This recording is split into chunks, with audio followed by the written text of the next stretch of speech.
Like you mentioned earlier, if you just follow the systems and the models, they work. People that try to reinvent the wheel usually just end up, the wheels come off. But if you just follow the systems and if you're consistent, it works. So 100%. This lady, I'm so glad she mentioned social media. She rocks it at social media, and you might get a little extra social media in here today. But probably open houses work, guys. Social media works. And I don't know anybody better to sit here and tell you all about it. You're so And sweet. oh, stop it. No, okay. This should work for you. Okay. There you go. And yes, open houses do work. Whenever I first started, I would do an open house literally every weekend. I'm not even kidding you guys. For the first year, I don't know if there was a weekend that I missed, and they do work. 50% of my business when I first started came from open houses. So that's why I'm super excited to be teaching this class today, because I know some of you guys, and I've met most of you, there's some that I haven't, but a lot of you guys are new to this business and you're like, well, where do I get my clients? So open houses are a great way to get in front of buyers, people that are out there. Hello, come in. People that are out there that have their hand up and are saying, I'm in the market to buy a house. I need help. So that's why open houses are a great way to generate those leads. So really quickly, I know I've met most of you guys, but why don't we just go around the room and just say your name and then tell me how long you've been an agent and if you've already hosted an open house. Hello. We'll start right here. Stefan Schneider. I got my license back in November, and no, I have not. Okay, well, welcome, congratulations. Go that side. Hi, Mindy. Hi, Mindy Whitty. Actually, I went through Ignite with Paulina Yes. in Like 2019. 2019. Yep. Yeah, so really I would consider myself an agent since then, although I've been licensed since 2004. Done lots of open houses, Yeah. not Perfect. recently. Not recently. Well, you better get back into it. I girl. know. Oscar? Oscar Avila. I've been an open house and I've been licensed for like 10 months. 10 months. Okay, Amy Tucker. I've been licensed for about 4 months and I've done open houses. perfect. My name is Nikita. I've been licensed since like last week. So Nice. haven't done any open houses yet. Congratulations, how exciting. I'm Dustin. I've been a licensed agent a little over a year and I've done several open houses. and Okay. been Successful. Good, glad to hear that. I'm Emily. I've been licensed for about a year now and I have done open houses. Good. Holly, licensed since 2019, different brokerage, Uh-huh. done open houses, but not for Keller Williams.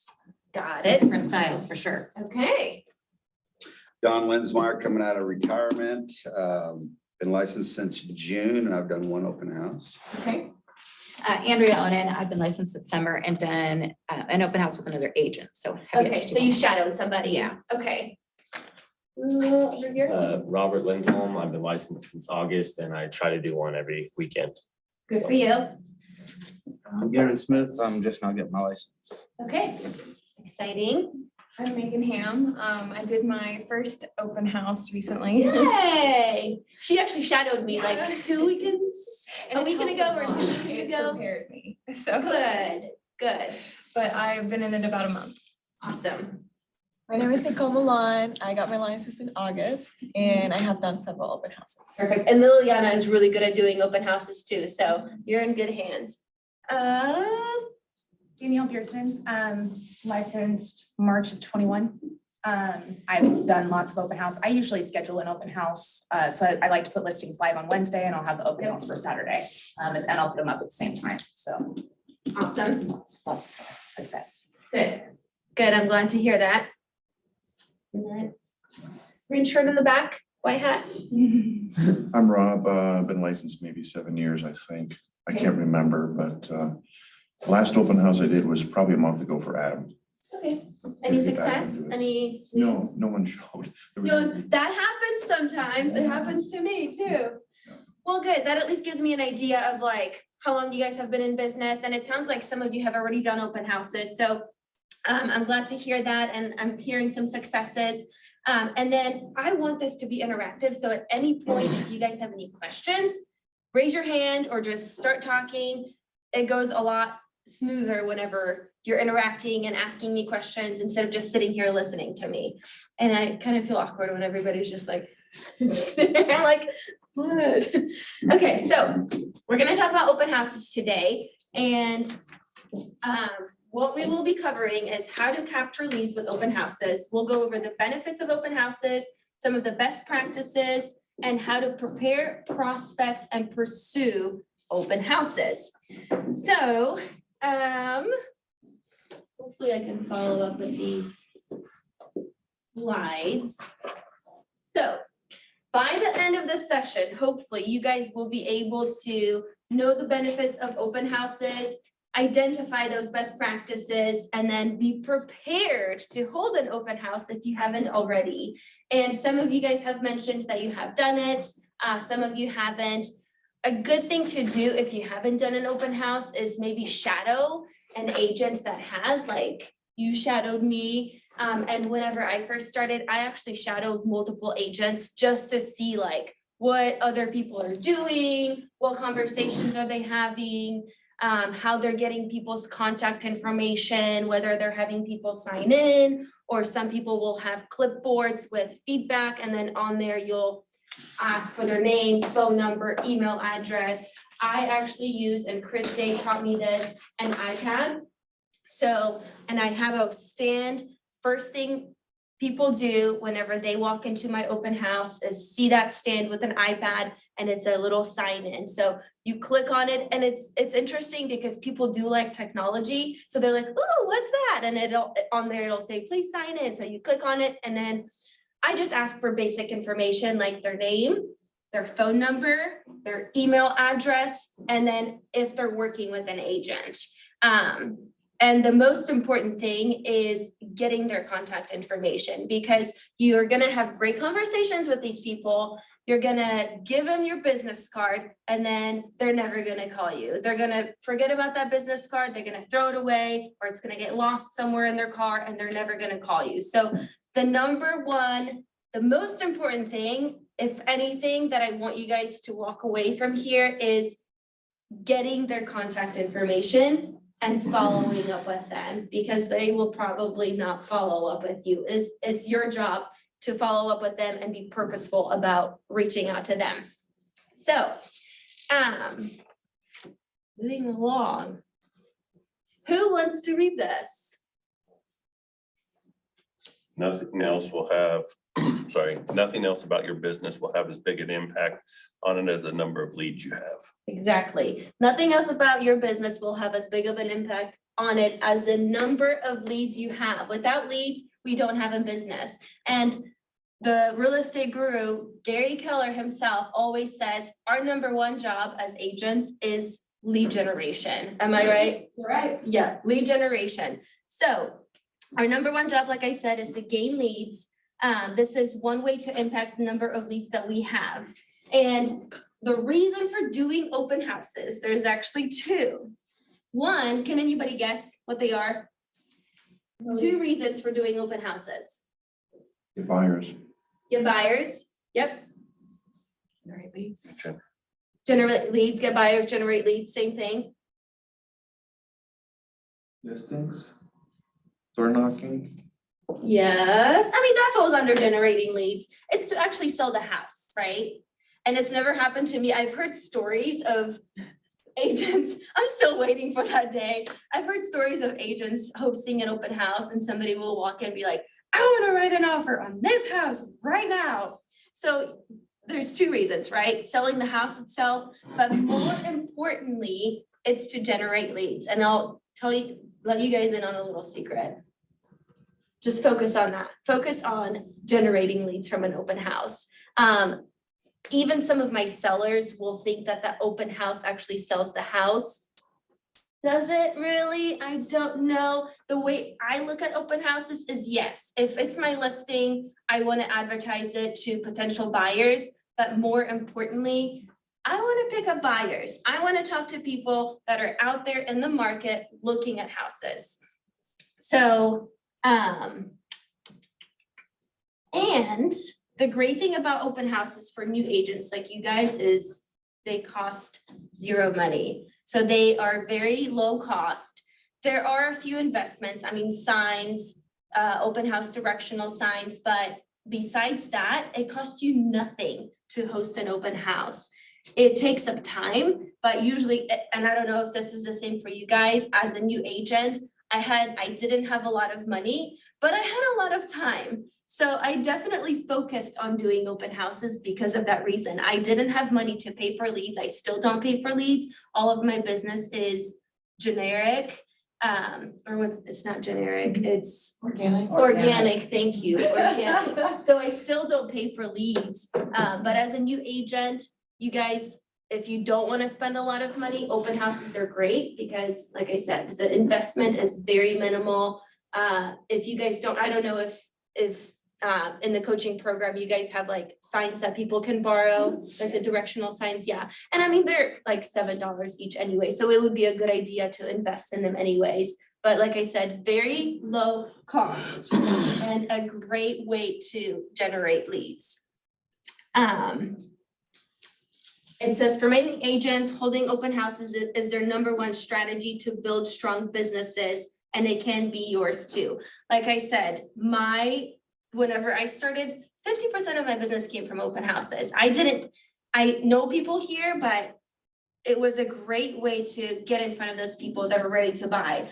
One example was I was hosting an open house and I had people sign in. I was still using a paper sign-in at the time. And then after the open house, I always send a message saying, hey, it's Paulina with Keller Williams Realty. Thank you so much for stopping by my open house. Let me know if you have any questions. Let me know if there's anything I can do for you. And this one lady that I had a great connection with, her name was Taryn. We had a great conversation. She loved the house. I was like, okay, this is it. Like, I'm gonna call her later and she's gonna be like, Paulina, I wanna write an offer on this house. So, and I told her whenever she was leaving, I said, I'm gonna follow up with you afterwards. Is that okay? And she's like, yeah, sure.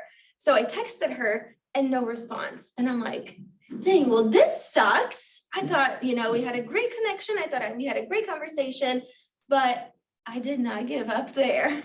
So let me tell you what happened next. I was like the crazy ex-girlfriend. I would not stop texting her. I would call her. So on Monday, and that's just part of my follow-up system, I'll send an email or a text message directly after the open house on Sunday. And then on Monday, I will call them and once again say, hey, it's Paulina with Keller Williams Realty. Just wanted to say thank you so much for stopping by my open house. Do you have any questions? Is there any other houses I can show you? Can I set you up on a search? Can I send you lenders? So I called Taryn, no answer. And then on Wednesday, I texted her again, no answer. Friday, I said, hey, it's almost the weekend. Let me know if you want to look at any houses. No answer. So it's like text message after text message after text message after text message. But I'm like, okay, you know what? I'm just going to follow the system that I have and keep texting her and reaching out to her. So I wouldn't do it every day because, I think that's like harassment. I would follow up with her on a consistent basis. And I think it was like a month later, finally, she sends me a house and is like, hey, can we go look at this house? And I'm like, hallelujah. So we look at the house, we write an offer and we're under contract.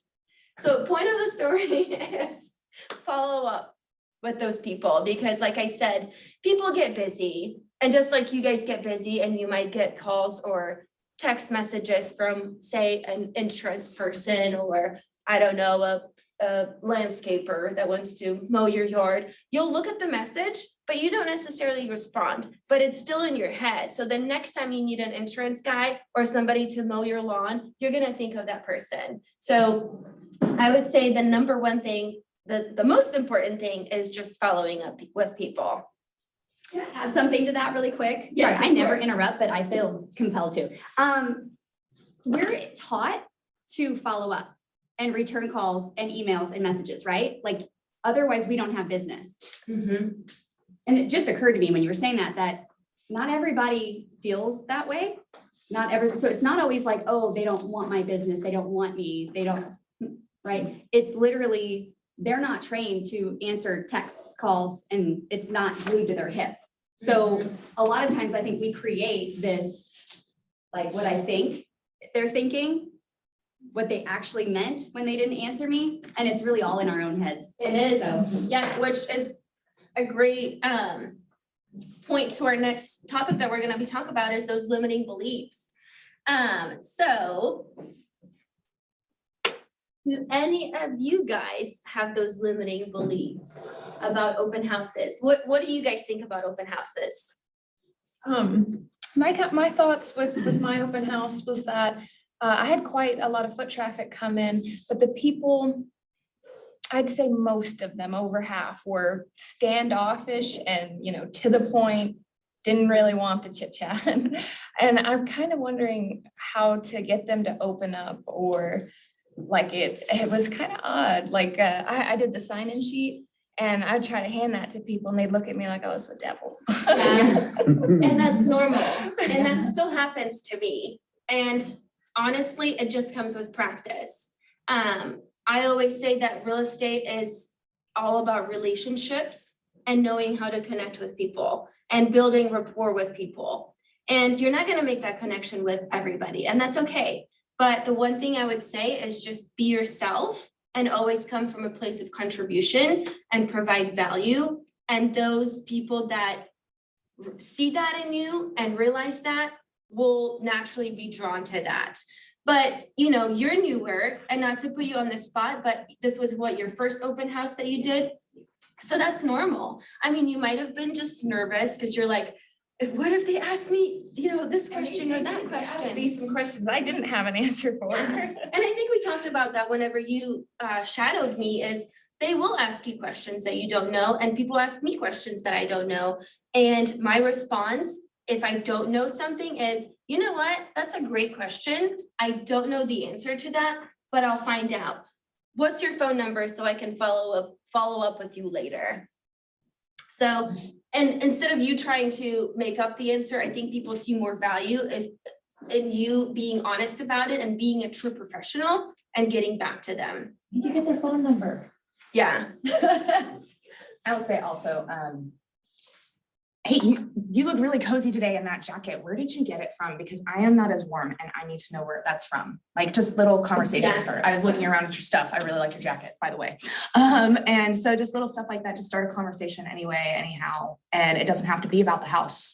Yep, that's really good, because I did kind of try to target it all about the house, and that can make people even more standoffish. It can. I mean, there's a healthy balance because you're there for a reason too. So I love people and I love talking to people, but I don't want to have a 20-minute conversation about, you know what I mean? Like, It needs to lead back and have a purpose, for Yes, sure. But that's how but- I can start it. yes, exactly. Just very non-aggressive, like, hey, I'm a human, you're a human. Let's just connect. But yeah, it'll just come with practice. The more open houses you do, it'll just become like second nature to you. You'll know exactly like what to say, what questions to ask. You'll know people's objections, and how to rebuttal them. So it'll just come with practice. And just keep doing them. They'll become easier. But like I said, sometimes people just don't want to be bothered, and that's okay. Yeah, if they don't want to be bothered, then next. Can I ask a question? Yeah. Okay, so I know we did the same open house with Brandy Massey, and I don't know if you remember, but she talked about how if she has somebody who doesn't want to sign in, she doesn't force it because she feels like she's probably gonna be wasting her time and their Yeah. time. How do you feel about that? Have you stuck kind of to that, or are you more forceful? Do you kind of require it? No, if they don't want to sign in, that's fine. And then it lights a little fire in me to like, connect with them differently. So then they do feel more comfortable.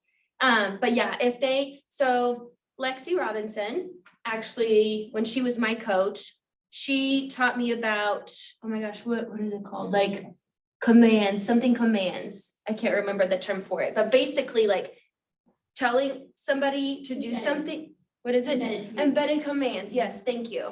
So, and then you give them a reward. So my sign-in stand has the MLS sheet with the information. So what I do whenever somebody walks in is, hey, welcome to my open house. I'm Paulina, come on in. If you don't mind, go ahead and sign in and then grab the information sheet.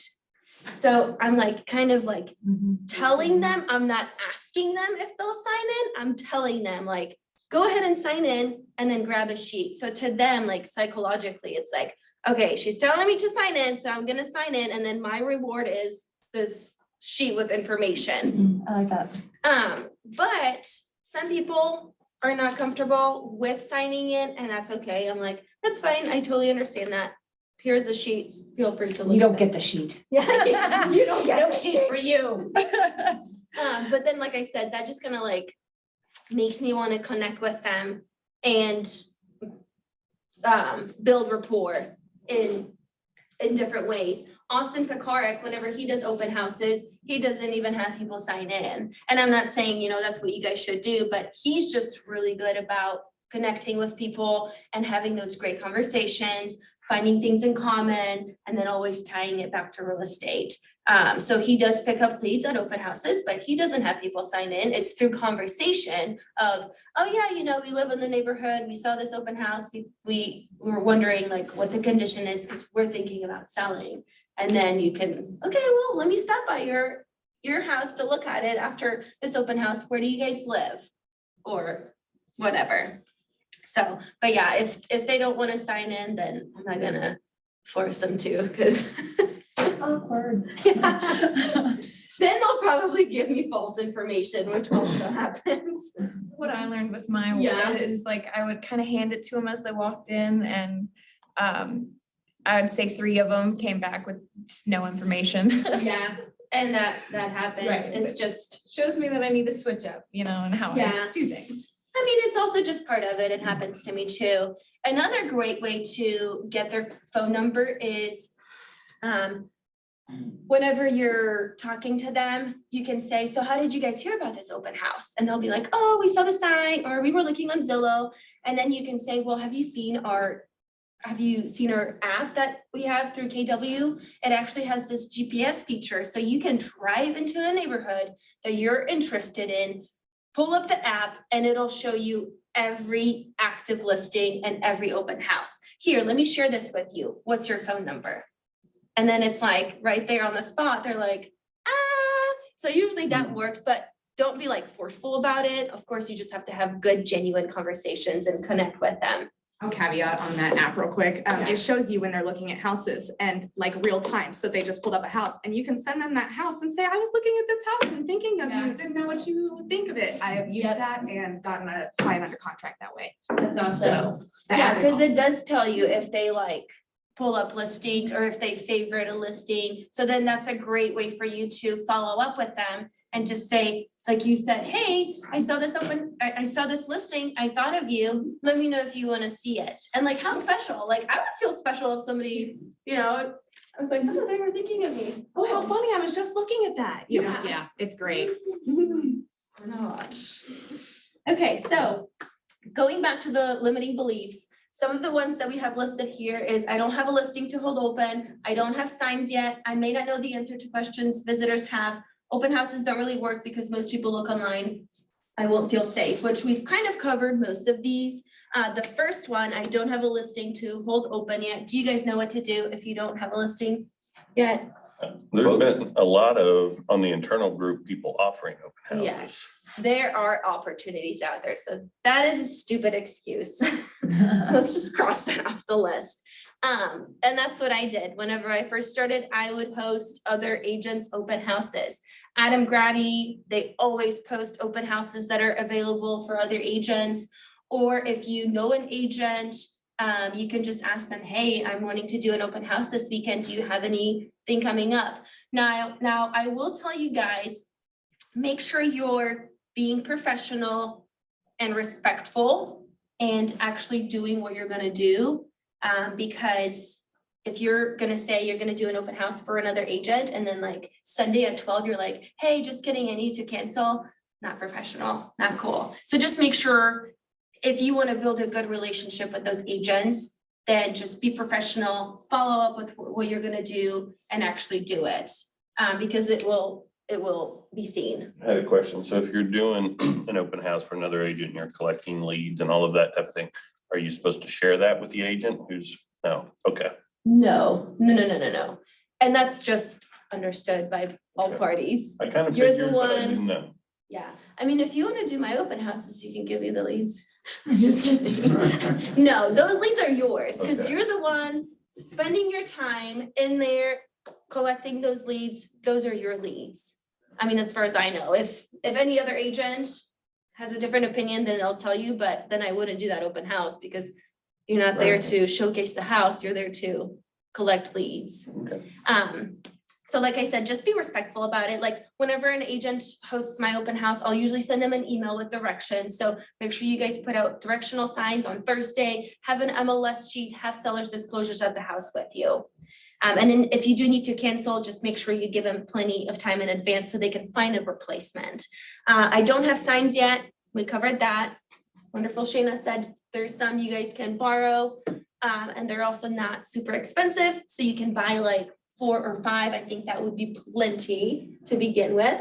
I may not know the answers to questions. Once again, have the seller's disclosures printed out with you, or I don't know, great question. I will find out and I will get back to you. Open houses don't work. Yes, they do. Proven fact right here. They definitely work if you're doing them the right way. And if you're following up with people, they do work. And then I won't feel safe. So that is actually pretty important because you are there by yourself and anybody can walk through the open house. So if you feel uncomfortable, I would bring another person with you. And then always know where the exits are. So before I even get to my open house, I'll get there like 10-15 minutes early. And then I'll check all the exits, make sure all the doors are unlocked. Another good thing to practice is parking where you can easily get out so you don't get stuck. So whether that's like at the end of the driveway with the car facing, you know, the street, or somewhere in the street, so you can just get in your car and go if you're in danger or if something happens, that's a good practice. But if you guys don't feel safe, just bring somebody with you. And I'm sure you can all connect here and just, hey, do you want to buddy up for, you know, a few first open houses? So I feel safe. And then, I mean, you can bring pepper spray with you. I have like a pocket knife that if I feel weird, I'll like bring with me, so. The thing that I do, I just make sure that somebody knows where I am. Yes, And yeah. I'll usually have somebody be like, hey, just have your phone. If I'm calling during this time, make sure to pick it up. Because a lot of times we're like, oh, it's maybe I'll get back to her later. No. If I'm calling between these 2 hours, Something's pick it up, wrong. something's wrong. Yeah, And I'll just let somebody know ahead of time. yep, That's, That's- phones have that's emergency good features practice. too. they'll send your location to emergency contact list.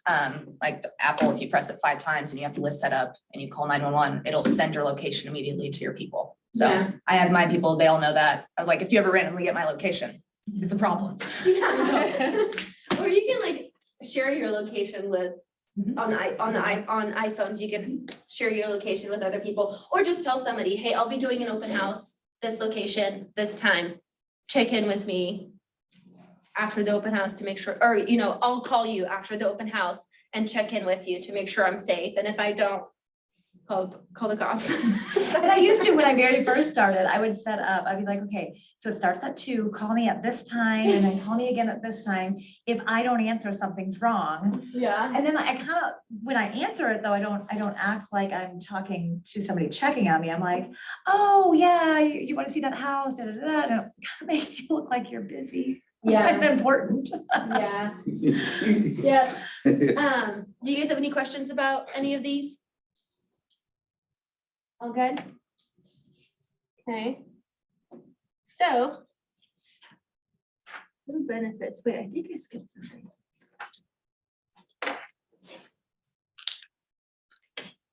Oh, one thing I wanted to talk about is, should every house be held open?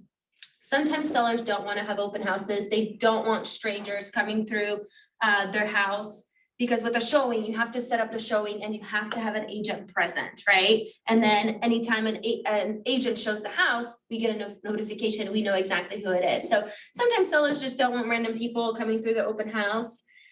And then whenever you guys are picking out open houses, just be, I guess, purposeful about the open house that you're picking. Like if it's been listed for 268 days, maybe it's not the best open house to host because it's probably had 20 open houses already and it's probably overpriced. So the best open houses I would say are, you know, obviously newer listings. And even if it's been on the market like 30 days, that's fine. And then pick your price point. So I usually don't like doing open houses over 300,000. The reason why is because typically buyers in that price point, so above 300,000, and that's just the number I've came up with, usually already have an agent that they're working with. So my target for open houses is those first-time home buyers, or maybe people that don't have an agent. So that's why I usually will pick a house between 200 to 300,000, and that's kind of like the sweet spot that I have found, because most of the time those people don't have an agent, they're first-time home buyers, and you're like the angel, the real estate angel sent from above for them, because you're the expert and you can answer all their questions that they might have. So open houses, who benefits? So sellers, buyers, neighbors, you, the agent. So obviously the seller's gonna benefit because it's gonna expose the house to more buyers. Anybody can come and look at the house.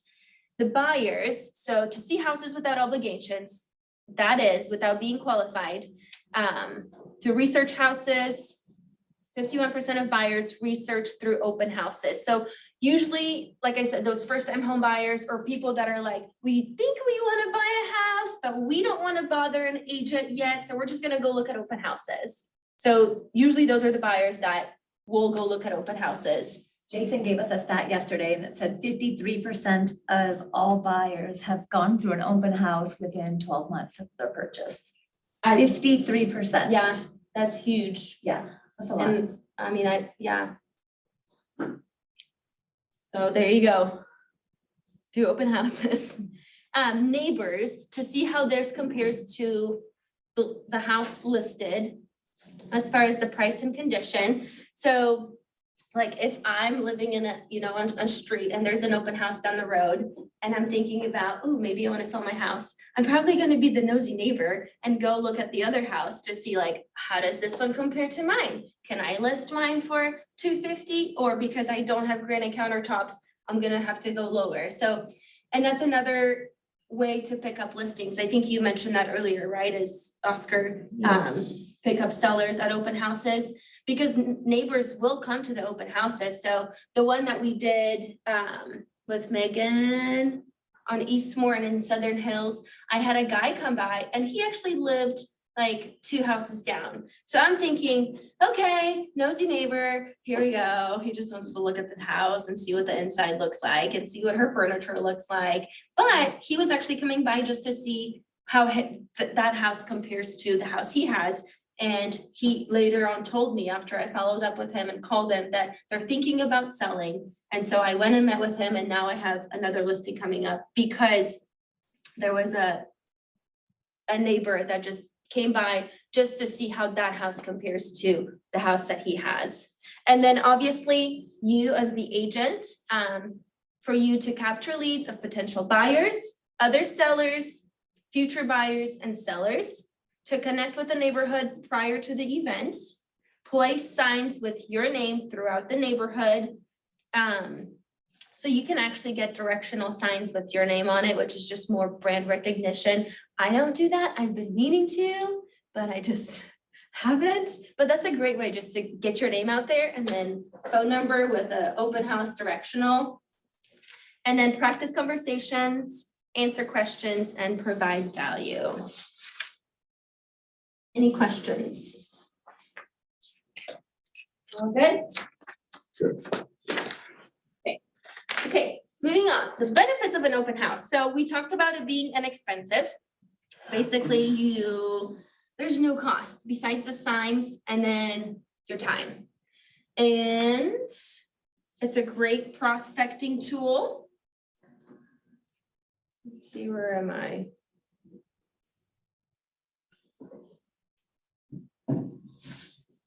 So open houses are a very useful prospecting tool for lead generation to meet buyers, sellers, and sometimes other agents. I gave you guys an example of the guy that came to my open house that turned into a seller. High return on investment. So because the main thing you invest when preparing an open house is time, the return on your investment can be tremendous. You can generate leads, qualify leads, and potentially get the deal closed, which that's our main goal, is to get them under contract, get the deal closed. And then what type of leads are you most likely to get from an open house? Obviously, that's going to be those buyer leads, because those are the people that are going to be looking at the open houses. Did you guys have any questions? Oh yeah, let's go. Let's talk about the ahas. I need 3 ahas so far. Follow-up. Yes. Follow-up, Oh, follow-up. super important. Super important. That's right. Consistent follow-up. Consistent follow. Crazy ex-girlfriend types. Follow-up. Yes. I like your idea about the Yes. price point. Mhm. That makes a lot of sense. Yeah, and I'm not saying, don't do other open houses and there isn't opportunity there. That's just a sweet spot that I have found that has been most successful with the million of open houses that I've done. So, Nicole? Not just focus on selling the house, but focus on making relationships with the people. Yeah, exactly. I would say making relationships with people is probably more important than trying to sell the house. And another little trick that Chris Day has taught me, which he would be a great one to shadow at an open house. I've learned a lot from him. He actually will point out like bad things in a house, because like say there's a crack, he'll point it out. And I think that builds that trust and credibility, because I don't know if people that are going to open houses think it's like going on a car sales lot, like thinking they're just gonna get sold and attacked and give me your phone number so I can call you 5 million times. So by you pointing something out that's a defect in the house just shows them that you're genuine, and it builds that credibility. So, I mean, obviously, if it's your listing, I wouldn't like, oh, don't buy this house, look at this crack. But you can point out a few things, and, if anybody has questions, you can always say, well, it's not a big concern, but I did want to point this out because it would have to be addressed. But that's just a great way to get people's walls down, and, you're not just the crazy salesman, you're actually there to provide value and come from a place of contribution. Can I ask a question? Another personal. Just kidding. Awesome. When you're doing the house, the open house, how much are you monitoring your guests? Like, are you following them around? No, and I actually was gonna talk about that later. Oh, I'm sorry. And no, that's okay. I'm glad you brought it up. I do not follow them around. I think that is super weird. Think about it. If you went to an open house and I was like an agent, just like Hovering, right? like how weird would that be?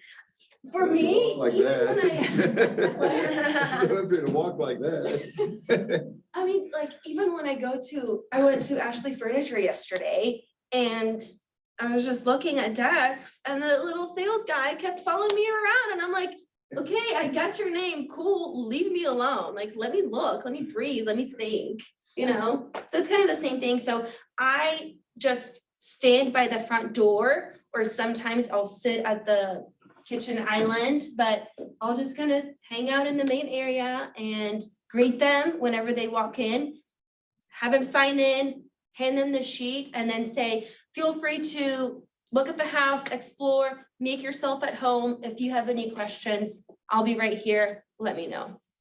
And then they go on their little adventure and explore the house. So, but yeah. Have you had any issues with anything coming up missing or any?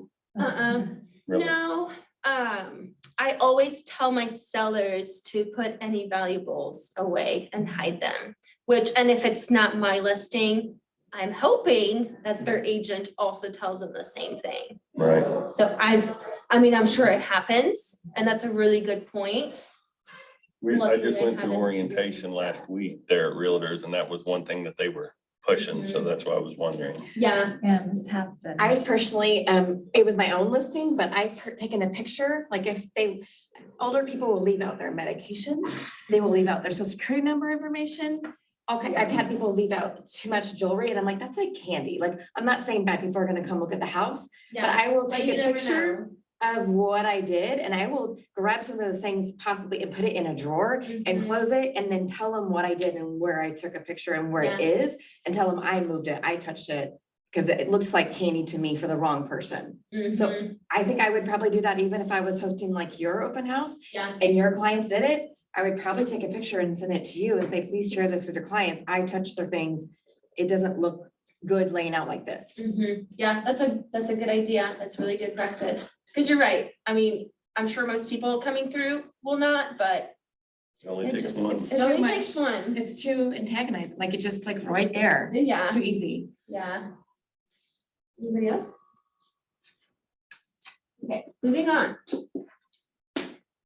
So, best practices. Is that what we're on? Yes, so, do you guys have a little guide that you're? Yep. Okay, so because it says refer to your guide. Remember the 6 personal perspectives specifically from E to P, right? Does anybody know what that means? Entrepreneurial. Oh man, that word's hard to say. I know, entrepreneurial to purposeful, yes. With everything we do, it's essential to be purposeful in our mindset and our actions. So before your open house, set concrete and achievable goals.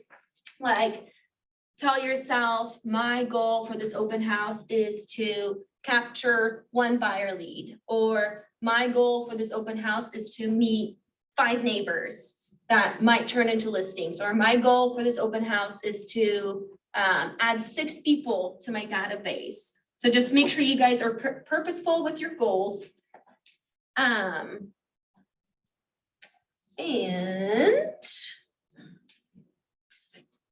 picking the open house is a crucial step in the open house process, which we kind of already talked about that.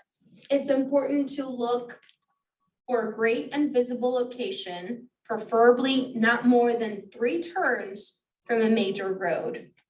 I mean, sure, but you guys, I mean, I'm sure everybody knows how to pick a good location. If it's like out in the country somewhere without any neighbors, that probably may not be the best open house.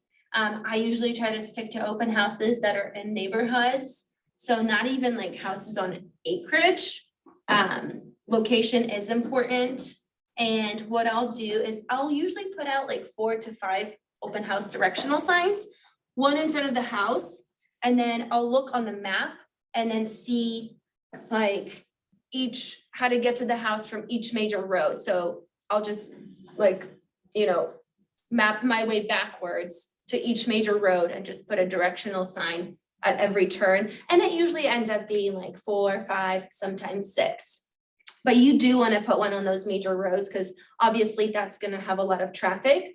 And I surprisingly have had people come to the open houses just from the signs. Most of the time it's people finding it online, but sometimes I'll ask them, I'm like, so how did you hear about this open house? And they're like, well, we saw your directional sign. So they do work. As you prepare for the open house, you should get to know the closest shopping centers, grocery stores, architecture, and coffee shops. So people will ask you about the location. You don't have to be the expert, but just know where you are, know your surroundings. Usually I'll check to see where the nearest hospital is, grocery stores, gas stations, if there's any activities around, if there's a pool or a playground in the neighborhood, because you want to be ready for when somebody asks you and you want to be prepared and you want to be the expert. But if you don't know something, like I said, it's okay. But definitely do your research. It'll make you that much more of an expert. What are some crazy things that you guys have had, like, people ask you? I do get the question, how long, like how close is the nearest grocery store? Is Yeah. probably the biggest one. Or That's not school, like what schools. schools? Yep, that's super important to most people. Yeah, and usually it's when it's a buyer looking at stuff that's a little further out. I mean, when Yeah. you're doing an open house, I don't really choose those houses, so it's not usually yeah, The one question that I always find funny is like, so why are they selling? always. I don't know, because they want a bigger house, but it's a pretty common question. So sometimes, I'll tell them, my clients are downsizing or they're moving for a job, but then if it's not my listing, I'm like, I don't know. I don't know, I'll find out, let me get back to you. So before you host your open house, prepare a list of questions you may be asked and practice your conversation starters. Some questions you might face will test your knowledge of the house and your market. Potential clients may ask why the house is for sale, when the home was last renovated, if the home has any structural issues, and how long the house has been on the market, which you should know that. I always print out MLS sheets, so on there it'll tell you the days on market. But as far as the renovations and like structural issues, always bring a copy of the seller's disclosures, because obviously you're not gonna know everything about the house, but you can always refer back to the seller's disclosures. And if there's something in there that they ask and it's not in the disclosures, once again, you can be like, I don't know, great question, let me find out and get back to you. And then another thing that would be a good idea is bringing a lender with you, because like I said, a lot of those people that are looking at open houses are first-time home buyers, and they might not even have been pre-qualified or talked to a lender or even know how to reach out to a lender and what questions to ask. So you can bring a lender with you. That way, if there is anybody at the open house that has those lender questions, you have them right there with you. And that's just another great way to provide value and be the expert. That's fantastic. Yeah. Let's see. Can I ask a question about that? Yes. When is a good time and how do you ask somebody about like their pre-approval? Because I know that can be a little bit touchy. If they're buying and, they're one of those that they're ready to buy it, they like the house, I know, miracles, right? But how do you bring that? Because I know that's something that needs to be, info that you need to have. Yeah. It's just gonna depend on your conversation. So like questions that I would ask is, how did you guys hear about this open house? How long have you been looking? So these are questions that I've, like through practice and trial and error, I'm asking a question and it's a direct answer, but through that answer, it tells me a lot more. So like, how long have you guys been looking? Oh, we just started. Well, that probably tells me they have not talked to a lender. So I'm like, oh, how exciting. Like, that's great. Have you guys talked to a lender? If not, I'll be happy to share some of my local lender recommendations with you. So it's just, there isn't like a direct answer for that. It'll just depend on those conversations.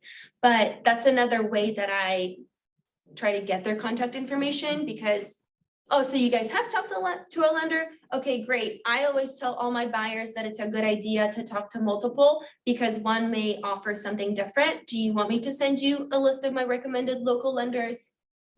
And then you can, do you want me to text it to you?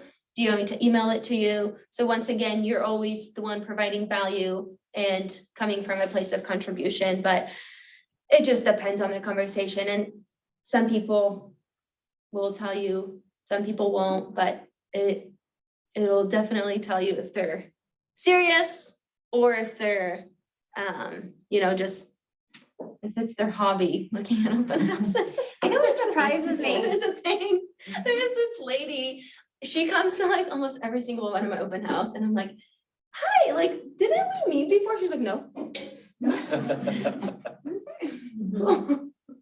My mom is the bold woman that will come to your open house just to see the house.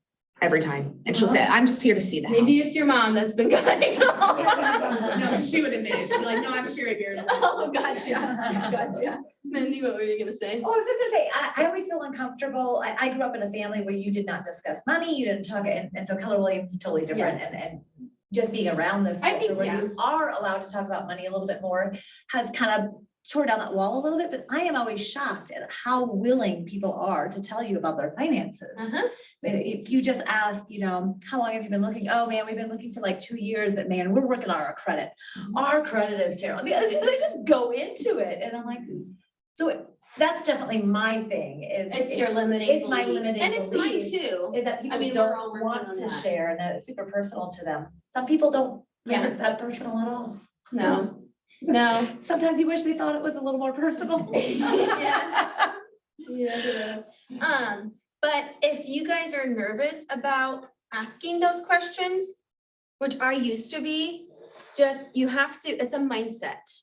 But you have to, so the example I'll give you is, I used to be I wasn't afraid of making cold calls, but calling my sphere of influence, so like my friends, past coworkers, I hated it. Because I'm like, well, I'm bugging them, they're probably at work. But then it's almost like a mindset change where you have to remember that this is your job, this is your profession, this is your career. And you're not just calling them just to call them. You're not asking them if they've been pre-qualified and for how much and how much they're wanting to spend on a down payment just because you're curious. You're asking because those are all questions you need to know. So if you make that mind shift, and by asking those questions, you know that you're the expert and you're asking for a reason, it'll be much easier to ask those questions, and they'll understand, and I think they'll appreciate that more too. Because they'll be like, okay, well, she knows what she's talking about. She's asking us, she means business. She's asking us all the right questions.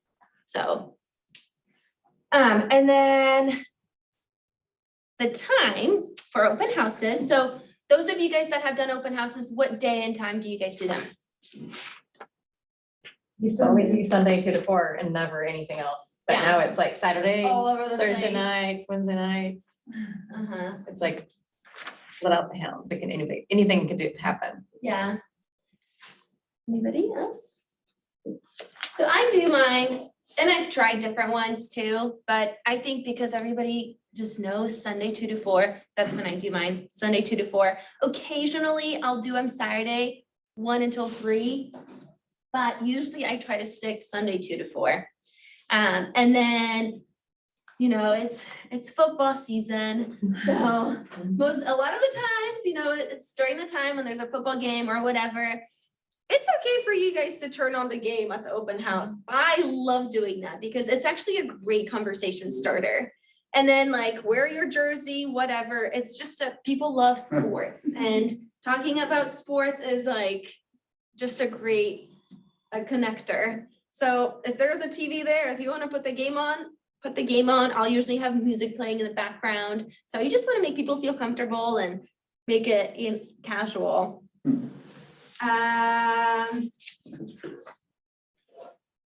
Let's see.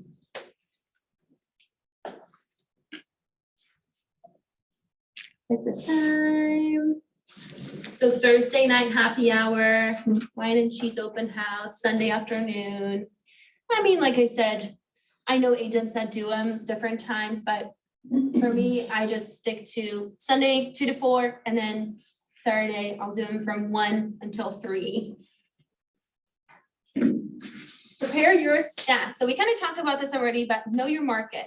So you want to be the expert. If anybody asks you questions about school district, recreational activities nearby, traffic, grocery stores, gas stations, you want to know that information in advance as much as you can. And if not, then you can always pull up your phone and be like, well, let's find out together.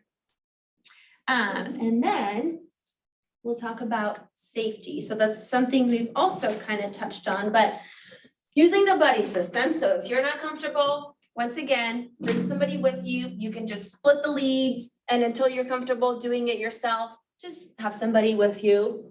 Arrive early, so 10, 15 minutes early to make sure the house is good. You want to turn all the lights on, you want to check the doors, all that. Park on the street, check all entrances and exits. Make sure your cell phone is fully charged. Turn on the lights. Check your local COVID guidelines. It's funny that they have to add stuff like this now. Which I don't think any place in here requires masks anymore. And if they do, I've been breaking rules. Follow market center guidelines and checklists for open houses.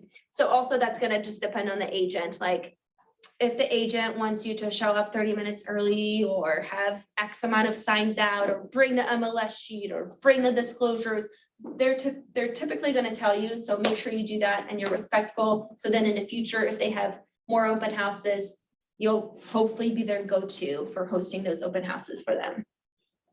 Ahas. Oh, wait, I forgot one.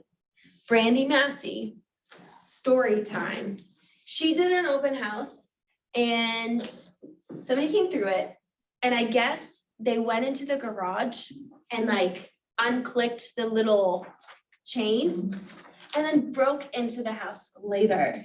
So one thing that I do now after hearing that story is after I'm done with my open house, so come 4 o'clock, if everybody is out, I'll go through the whole house, check all the windows, and then check the garage. So I'll actually push the button to make sure that the chain is still on the motor to make sure that it opens, because people are clever. So they'll go through the open house and like unlock the windows or like unhook the chain and then later on come back and yeah. So that's something that I now added to my checklist after hearing that story. Wow. Ahas. Let's get some ahas. 3 ahas. Checking garage doors. Checking. Yeah. Yeah. Any other ahas?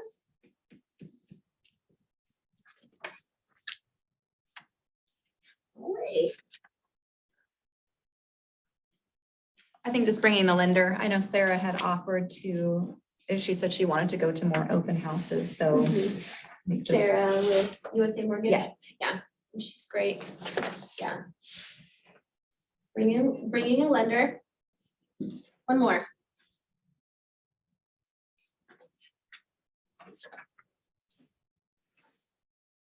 Prepare stats like of gas station or, Mhm. yeah, all that good stuff. Just knowing your surroundings and the neighborhood and what houses are selling for, which another thing to keep in mind is check what other active listings are in the area. Because if somebody is like, well, we love this house, but we wanted white cabinets, you can be like, oh, okay, the house down the street is listed for a similar price point. It has white cabinets. Do you guys want to go look at it after this open house, say 5? So just know what other, because obviously they're in that neighborhood for a reason. They're probably interested in that area. So you want to, as the expert, you want to be familiar with the surrounding area. So that is a really good point. Thank you, Oscar. Okay. Prepare, prospect, pursue. Who would like to read this quote? The difference between big and really big is how you manage your time and focus. That is very true. How you manage your time and focus. So we're going to talk about that. Prepare, prospect, and pursue. Preparing. So most of the work for the open houses is done the day of the open house. Preparing your mindset, practicing your conversations. And remember that the goal for open houses is to get appointments with buyers or potential sellers. To be your best and achieve what you've set yourself out for takes preparation. Schedule preparation time during the week before your open houses so you can ensure that you capture leads and set appointments. You'll spend more time preparing for the open house than you'll actually be doing the event. True. Prepare your mindset beforehand, set those goals. So I want to talk to 10 people, or I want to pick up 1 new buyer. I want to add 6 people to my database. Remove those limiting beliefs, focus on your success, and believe in yourself. practice your conversations for greeting people, answering questions, capturing contact information, etc. So Mindy, do you want to come up here and practice with me? Oh, I'd love to. Okay. Do you want to be the buyer or the agent? I'll be the buyer. Okay. So am I coming into the house? You're going to the house. Hi. Hi, welcome to my open house. I'm Paulina. Feel free to Mindy. sign in. Nice to meet you, Mindy. Feel free to sign in and then grab a sheet. Da-da-da-da-da, she signs in. So how long have you guys been looking? Oh, well, you know, we've just been kind of on and off looking for about 6 months. Okay, so not super long. Are you guys interested in this neighborhood specifically, or are you just looking in general? Well, I really like this school district. I have 4 kids. Okay. And sports, we need to stay in this district. You know, Okay. I don't even know if we're really gonna move. We're just gonna Got it. Are you guys, get a feel so for do you what's guys out live there. in the neighborhood Yeah, right we now? do. We live just down in Spring Creek. Okay. Yeah. So are you upsizing, downsizing, or just wanting something different? Well, you know how it is. You get into your house and all you notice is all the things you want to change and just kind of You just don't want to ready do for that. something fresh. I Yeah. totally get it. Well, feel free to look at the house, make yourself at home, and if you have any questions, I'll be right here and I'll be happy to answer them, okay? Okay, awesome. Thank you. You're welcome. So then later on, I'll remember that. I'll probably make notes to myself like, okay, she wants to stay in the same school district. She has kids, so we're gonna stay in this You do school the exit district. thing too? Are we exiting? Oh, no? Yes or no? Sure. So coming back around. Yeah. So what do you think of the house? Oh my gosh, the kitchen's phenomenal. It I is. Love it, love it, love it. Someone love did it. a really Yeah. good job renovating it. The only real issue is it's the way the space is in the basement. Like I really kind of wanted one big open area. for Sure, all of us especially to with the kinda hang out. kids. Yeah, Exactly. I yeah. totally get that. Well, tell you what, since this house seems like it's not gonna work for you, what I can do is I can set you up on a search. That way you can start receiving listings as soon as they hit the market. And then if you have any questions about any of those houses, or if you wanna go look at it, you can give me a call. What's the best email address I can set that search under? You know, I don't want to waste your time. We're not like serious Sure. about buying.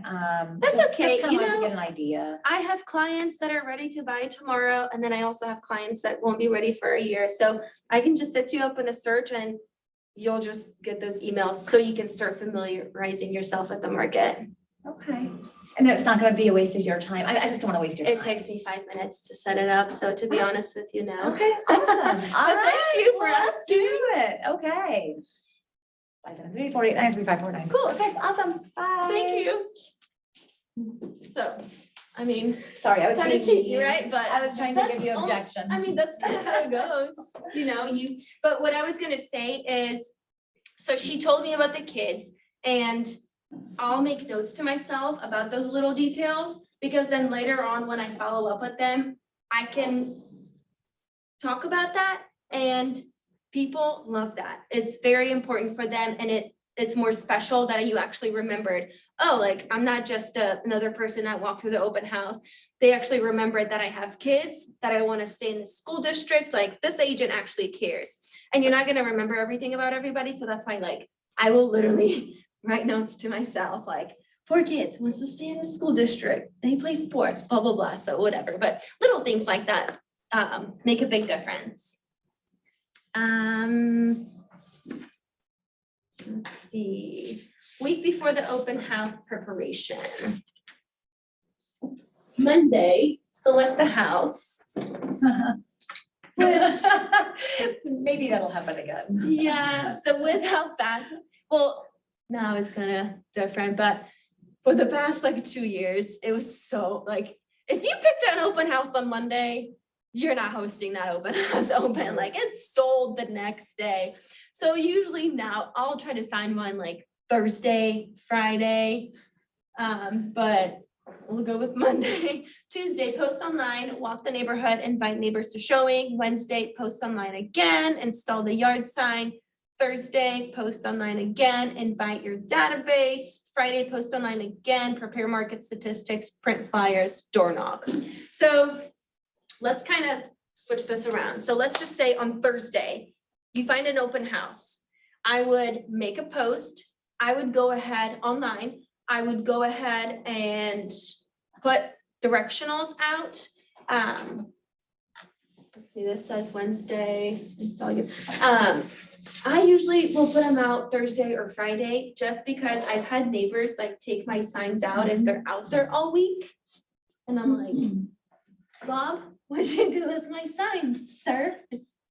And sometimes people don't like the signs being out there, so I'll put them out Thursday or Friday. But just definitely check, if it's not your listing, check with that agent on what their preference is. And sometimes neighborhoods that have very strict covenants and restrictions won't allow open house signs. I haven't had that very often, but definitely check. Have you, or do you ever contact if it's in somebody's yard? Where it really needs to go because it's on the corner, do you make contact with that homeowner ever? I have before, or like knocked on their door, or if they're outside, I'll ask them. And that's just another great way to connect with Yeah. people, but I'll be like, hey, I'm hosting an open house on Sunday, is it okay if I put a directional sign in your yard? So that is really good practice and a really good They idea. do really appreciate you asking. Yeah, they do. I have had one just absolutely fly off the handle because there was a sign in his yard, which I always ask actually, and I have a letter that I'll put on their door if they don't answer. I'll just say, hey, I tried to ask. And I'll, if this is an issue, please give me a call. I'll come right back and I'll pick it up. Because I bought the more expensive ones with the arrow. Anyway, Yeah. they all disappeared. I think I only had them, I think for like 8 months, and then little by little, people don't like it and they take it. Even when you tell them to call you. But I have had, and I used to do a bunch of open houses, I haven't done them in a while. That I have had, over that time, 4 different people have called me, not to tell me to remove the sign, but to tell me how much they appreciated that I asked. And they said they've never had an agent do that before. Yeah, And just so I makes you think they stand kind of out. remember that, and it's easy to have that form note and just stick it Yeah. on their door. Yeah, that's a great idea. Makes you stand out, and I mean, then even if they just call you to say thank you, then you've made that contact, and it's all about contacts. Okay, so let's see, where are we? Prepare. I have a question about the posting online. Yes. Obviously, you're, like, let's say I'm doing an open house for you.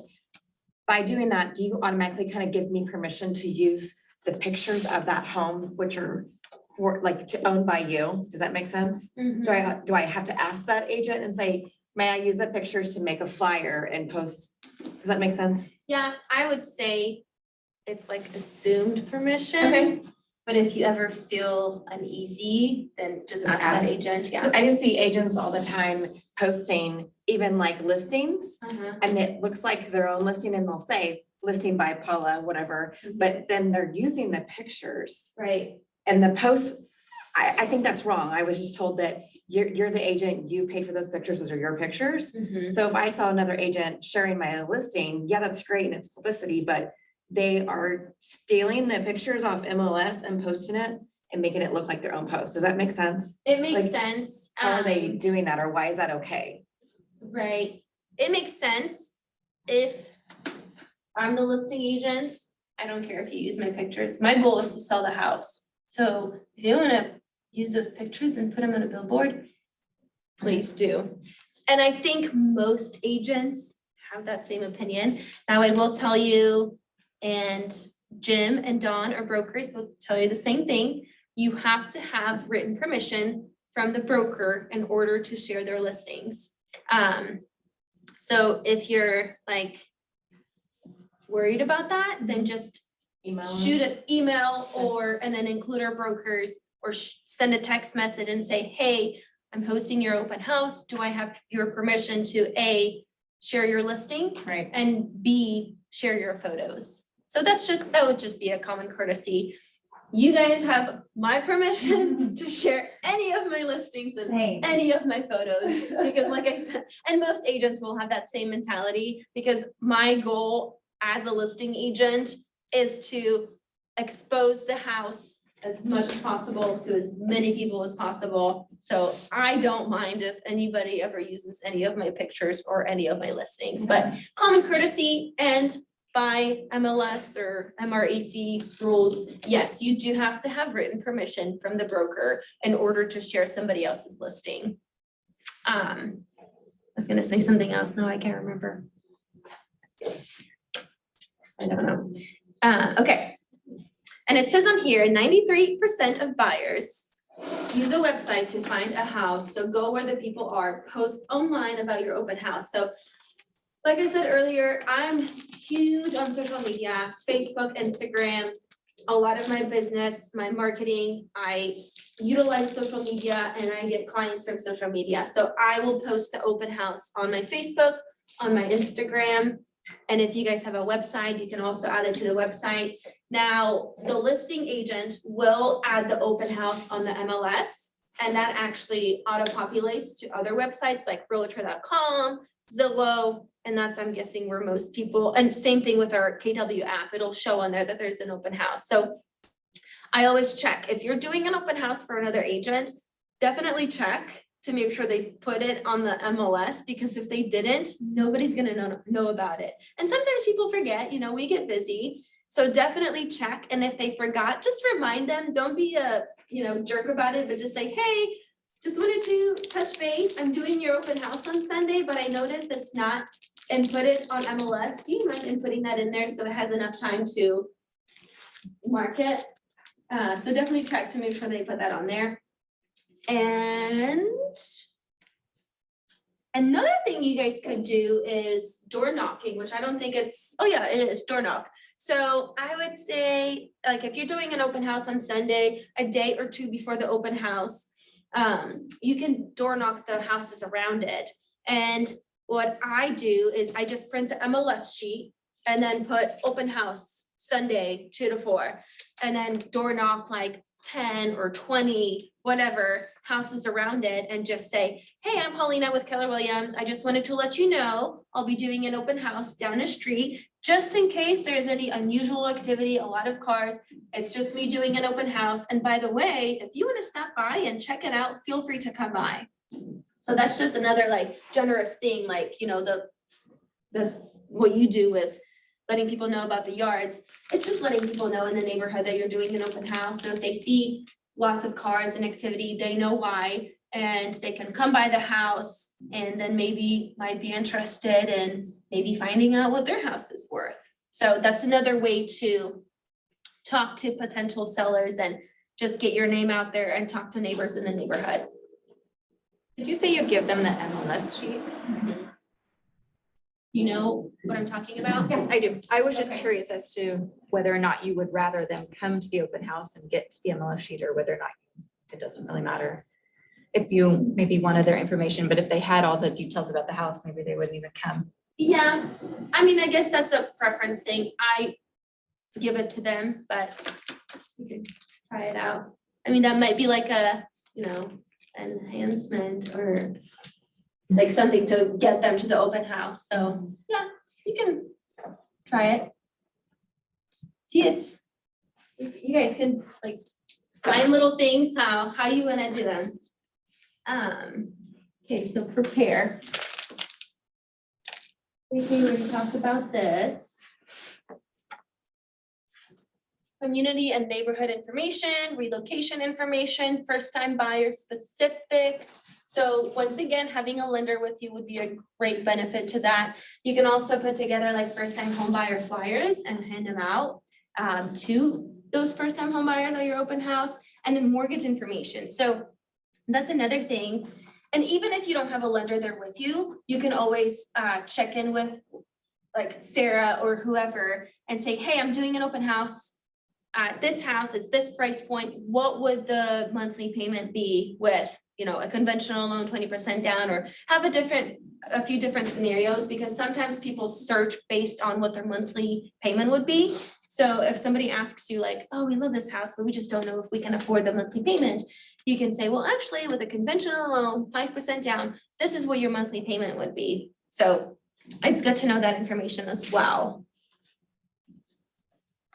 What clients know. Would you add taxes and insurance into that figure too?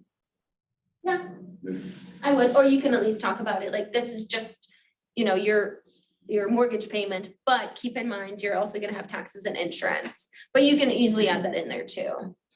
And if you talk to a lender, if they like provide some kind of a sheet for you, they'll be able to outline that on there. If you tell them how much the taxes are and insurance, I mean, you can just estimate that. But yeah, that would be another good thing to point out. Do you ever ask your lender to provide you with brochures? Probably not so much recently, but Yeah. in the beginning, I would work with a lender and they'll print. Oh, yes, they will. They'll print some really nice brochures and like she was talking about Mhm. knowing how much your monthly payment's gonna be. They'll print up a nice little brochure and have a little chart there that you can hand out to people. And if you give them a really nice, that a professional headshot, they'll usually put that on there in color. And then they'll put theirs on there too, just kind of co-brand it and they make some really nice flyers. The issue with that recently is just that they don't have time to print all that and have it prepared for you when there's not a lot of time from the listing to the sale. Yeah, yeah. Do you guys want to take a little break, like a 5-minute break? Sure. I totally forgot about that. So let's take like a 5-10 minute break and then we'll pick right back. Ever do that before? Did you ever? Yeah, did you ever do it? Standing up. Yeah. I didn't mean to pinch my back yesterday. It's part of being old, I know, but You know. being over this the wrong way, so stupid. and you're like, oh. Yeah. So, but yeah. Not broken foot, it's a lot of shape. And I bought this incline for like doing crunches or whatever. And man, next thing I know, I was like throwing my back out. So I actually propped it up, so my incline's only about like that, but I'm noticing the difference. Oh my gosh. I use this one. Oh, jeez. I did it at the gym, which is worse, but it was like you do one thing and you're like, oh, yeah. That's gonna So, feel yeah. good. It's like you're just like, oh, found that Automatic. nerve. Yeah, I went from about 30 in stretch. Good for you. I think I'm 30. Yeah. But just when you take a picture, take them sideways. Yeah. You post them this way. No. Yeah. I was shocked. I was like, I always really how quick it is. Put it I on. can do it for other. Sunday's right, yeah. That's not fair.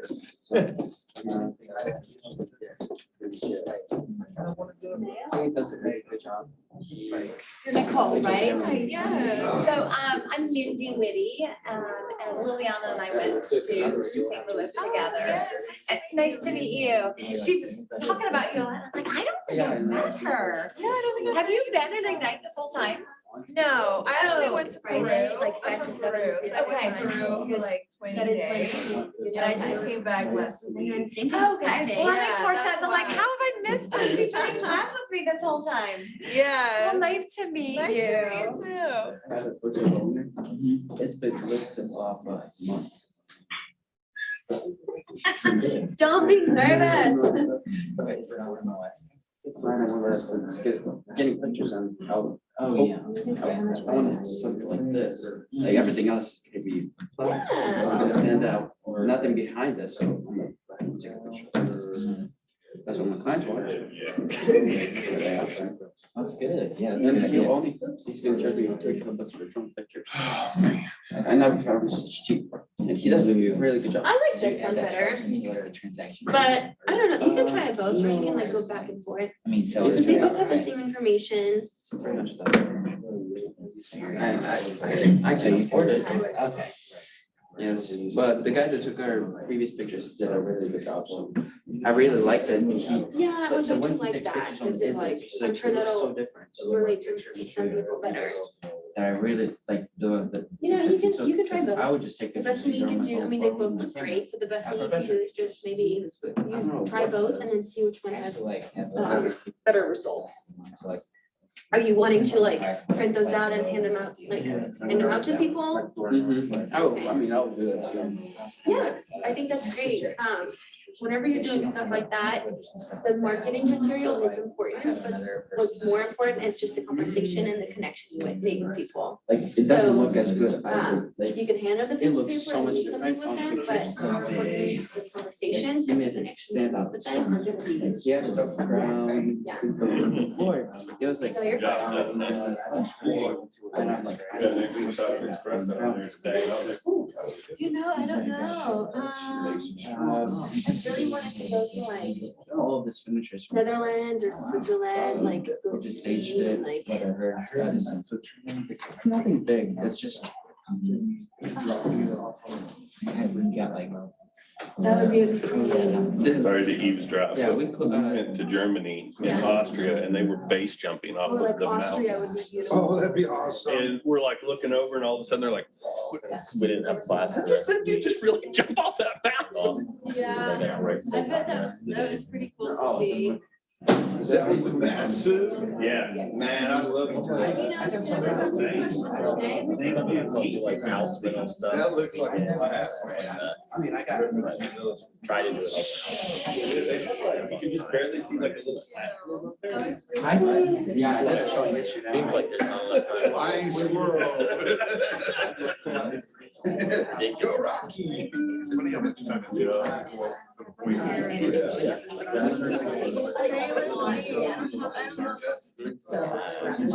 I mean, so that was my big aha.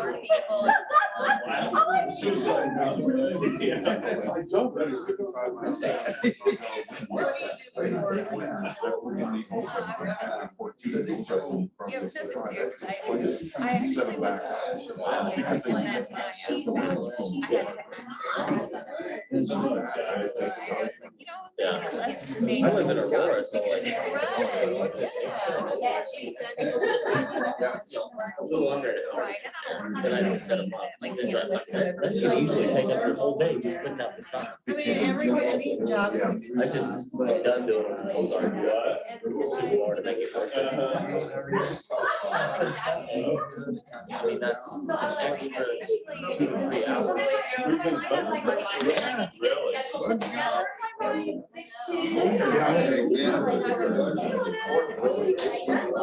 Wasn't even. You'll at least have that comfort. Nobody showed up. I had one for him that was, it was just staged.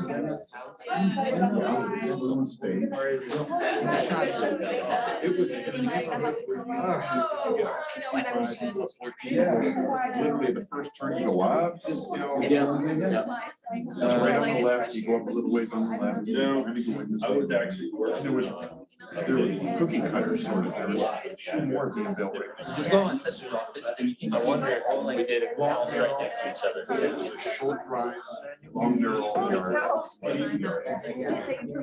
bet it was the same one. Was there like the older neighborhood? I bet it was. There was a school right next to it. I left it there. There's a school. On the right hand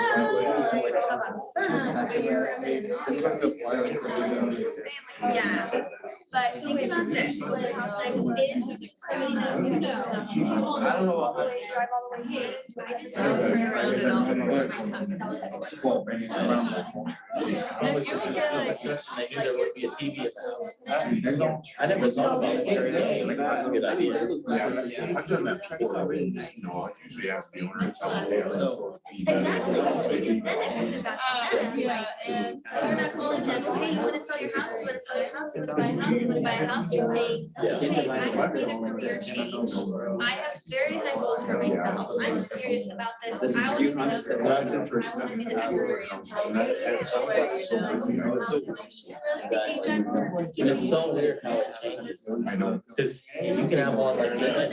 You make that sound so easy. Well, It it's is. lots of awkward there and watch a show on your phone.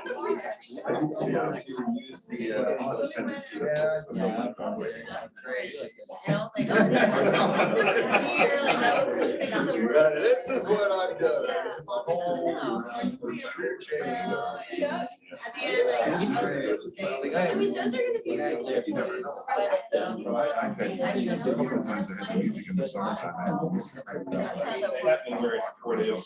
Like I said, online, I can do that all day long. Love that. Don't turn the music down. And the cold calling, like a stranger, I did telemarketing, so that doesn't bother me. I guess I need to get But it. it's that sphere of influence. It's like, I gotta look this person in the eye. after. I do. Always the, for some reason, always the hardest sometimes to make. Fair enough. Fair enough. I've walked into places and they already have some music going. It's great. You don't have to mess with it. Most places, they're never gonna. You just looked out. Yeah, makes you wonder. Well, besides, I love to know when you're tired. What I see, And like someone comes down. Because I'm not from around. Do not apologize. Like, that's just a story about this. I feel like, well, I didn't like I guess, it's always been. but listen, you should still, I mean, it's. I try and go You can prospect still be on asking the man, like, Saturday. well, if you have a good connection with somebody. Just the days. That's what I would actually. That's why that's. Career change. I mean, You're an old person, man. Career change. everybody's gonna connect with different people. I think that knocking on doors, because nobody wants to hold their door open. And it is. I just. I'm just waiting for one to drop the ball. I think people would be glad that you're heard. So honestly, if you want my opinion, I don't have, like, for my, I Is that right? I mean, you're You mean changing people are your, self-absorbed? in my own. I am blown away. It's like, it's a living. What's that mean? It's a living thing, like, I don't know, like, all we Right. care about is that. Couch, watch TV, and that's what I wanna do on a day like that, so.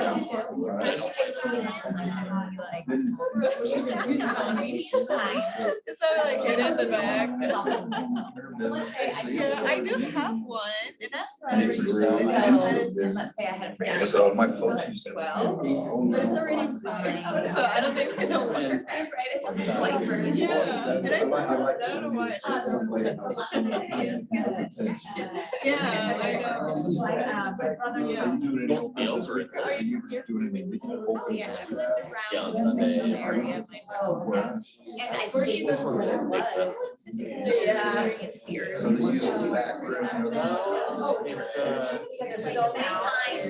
Okay, we're gonna Nancy, get started. We're gonna get started again so we can wrap it up. Thank you for that, by the way. Appreciate that. You're welcome. Yeah. It it was was a good. shock for me. I'm gonna do a quick, oh wait, video. was that this? You guys are gonna be in it. Woohoo! Introducing.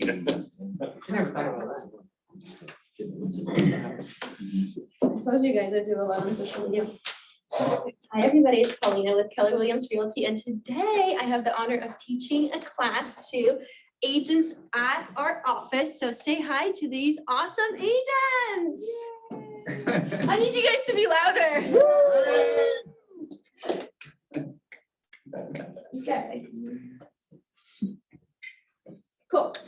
See, I never hold the camera that close.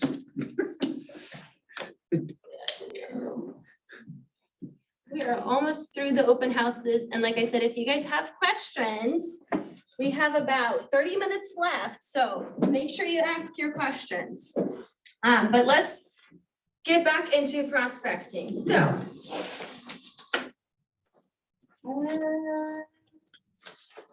Let's talk about, we've already done a little practice of Mindy coming through the door as my buyer.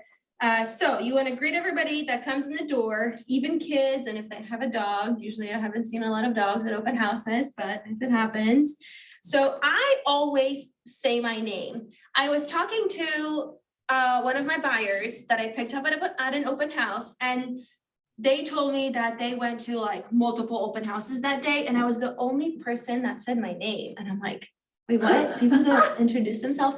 And I don't think I used to, but maybe for some reason that day I did. So now I always say my name. I always want to make sure that they know who I am and know that I'm the agent. They're hosting the open house. So I'll be like, hi, welcome to my open house. I'm Paulina. Go ahead and sign in and then grab a flyer. And then I'll shake, I'm trying to shake everybody's hand now. But you know, some people don't want to be touched, so it's like, I'm like trying to implement that into my open houses, but you don't have to shake their hand. But definitely just say your name. Hi, I'm Paulina. I'm hosting this open house. So then they know, like, okay, she's the agent. If I have any questions, I'm gonna ask her. And then some questions you can ask is, what brought you in today? Are you looking for a home in this neighborhood, this price point? Have you been looking at other houses? Would you like to know more about the market or this neighborhood? What do you like about this house that I may share with others? You can also ask questions like, do you have any feedback that I can share with my sellers? How long have you guys been looking? Is there anybody helping you find houses? That's a great question to ask to know if they're already working with another agent. And then you want to be positive, upbeat, and then remember that clients are thinking about their futures and lifestyles. So you want to be positive and help them make good decisions when it comes to that. And then I wrote on here, which we already talked about, don't be a weirdo and follow them around. Don't do that. Just introduce yourself, have a great starting conversation, and then I'll always just say, feel free to look around, make yourself at home, open closets, open any doors. I'll be right here. So if you guys have any questions, just let me know. Okay. Build trust and rapport. So we talked about people, you know, they come through the open house, they don't want to give you that information.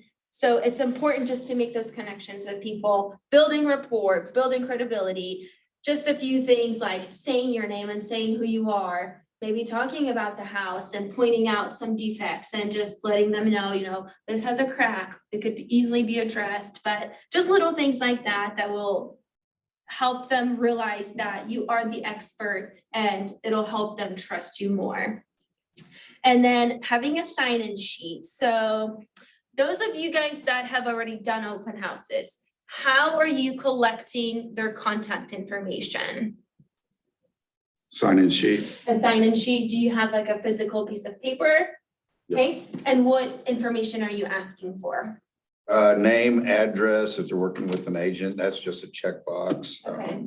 Phone number, Okay. email address. And do you get any pushback about people signing in and giving you that information? Some people say they'll get back to it, but I like your lead with, you know, introduction and then if you sign in, I like that. I would say most people would be hesitant about putting their address. The reason why is because the next person that comes in. I didn't mean See that? address, yeah. Oh, you mean email address? Yeah. Gotcha. Okay. It seemed like the less that they have to write, the more that they're apt to actually fill out the information. Yeah. Okay. Anybody else? When I very first started, I had just a regular generic sign-in sheet, kind of like his, just a sheet of paper at the front. And I got this from Brandy Massey too, but filled in the first line with all the information, because people tend to follow what the person in front of them did. And when I didn't do it, if the first person skipped everything except for their name, then the next person just put their name. I mean, and as soon as you get one person who doesn't fill in that phone number, nobody below it does. Everybody else thinks it's okay for them to skip it too. Yes, so I literally would walk over and fill in a random number just to make it look like everybody else is filling in all the information. If they did it, I should do it, right? Yeah. So that's how I started, was just with that sign-in sheet. I think her computer just died. Oh. Okay, sorry, go on. As time went on, I experimented with some other things. I'm not as tech, with Chris Day's thing, I really wanted to do it. I never got around to actually With an implementing it. Yeah, Mhm. yeah. But somebody else, somewhere along the line had suggested having clipboards. And so I went to that system and I really liked it. So I had little clipboards They were like little minis and they were little strips of paper, super unintimidating. And I put my name on there with a little heart, a little welcome, so glad you came, little message on the top, made it kind of friendly and bubbly. And then I asked just the same information, name, email, phone number. And then on the bottom, I just asked them to give me any feedback on the house. And so when I greeted them at the door, instead of making them do something immediately, like, oh my gosh, hi, welcome, so glad you came. I handed them the clipboard with the MLS sheet. This is for you to keep. If you, as you walk through the house, want to make some notes or whatever, and if you could leave this with me before you leave, I sure would appreciate it. Most of them will seek you out to give you the sheet back, which is I what I bet people like. love that. I've I've tried that like out. to have that second touch before they go out. Because Mhm. sometimes people that sign in slip out and they're like, are they in a closet somewhere? Like I never saw them leave. It's like they want to give it to you, like, here's what I think about the house. Yep, and they're making an effort to give it back to you. Now, they don't always fill out all the information and I'm okay with that. But Yeah, I really like the clipboard method. It was a little more time and effort. it is, but it works. I've tried it a few times and people do love it. So that's a really good way to have people sign in and provide feedback. But with that being said, the most important thing when doing open houses is getting their contact information, because you're not there for 2 hours just to stand there and look pretty. You're there for 2 hours to generate leads and generate business, because without leads, we have no business. And if we don't have business, we don't have money. And what are we here for? To make money. So make sure you guys collect their contact information and then make sure you follow up with them.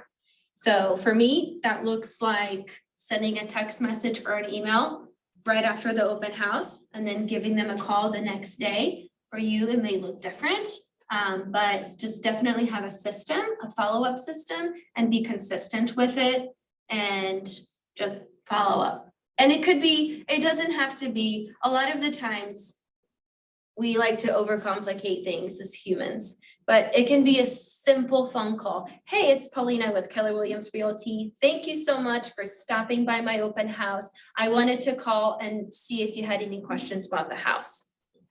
Simple, right? And if they don't answer, leave a voicemail. Hey, it's Paulina with Keller Williams Realty. Thank you so much for stopping by my open house yesterday. It was such a pleasure meeting you. Feel free to give me a call if you have any questions, or if you want to come back and look at the house or any other houses on the market, I'll be happy to help. So, very simple.